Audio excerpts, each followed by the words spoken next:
view from on top of.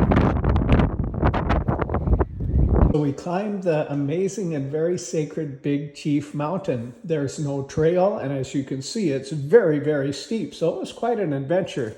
Mike Downing on the left, John Jackson, me, then Dave. There is no trail. The first step was just try to get as close to the mountain as possible and then just head out. Now this is kind of the holy of holies for the Blackfeet Nation. So there's many sacred tyings and whatnot on the way up toward the mountain. And we were trying to tread lightly and respect their customs as we ventured onto this sacred mountain. The first part was full of a lot of these sacred hangings. There was a sweat lodge and things we very, very carefully avoided.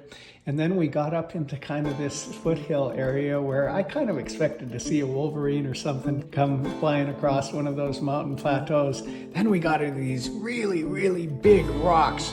As I mentioned, no trails, so there's these giant rocks that are like 15 feet tall, and we just walk on top of the rocks, under the rocks, through the rocks, any way we can get through all these rocks.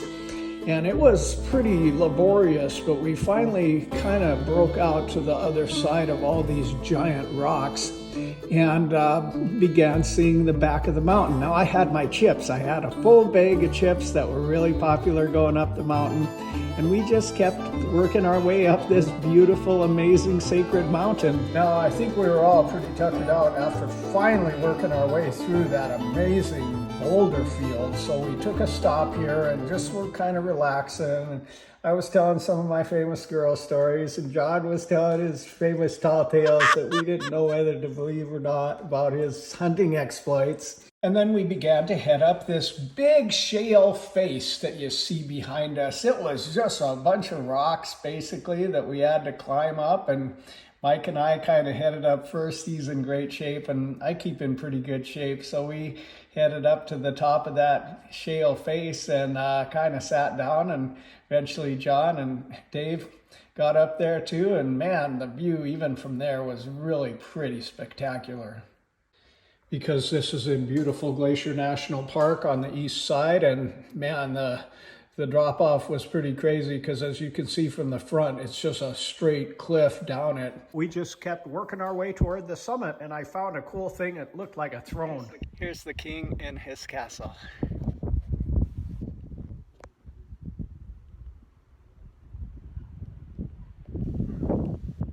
It was a pretty incredible feeling to be actually on this insanely steep, beautifully layered Big Chief Mountain, and we're up there close to the summit at this point. I'm actually sitting right now right behind area where you just go up a little bit more and then you're at the absolute summit. The view from on top of the mountain. As you can tell, it's really blowing up here. It's really windy over here near the Blackfeet Reservation.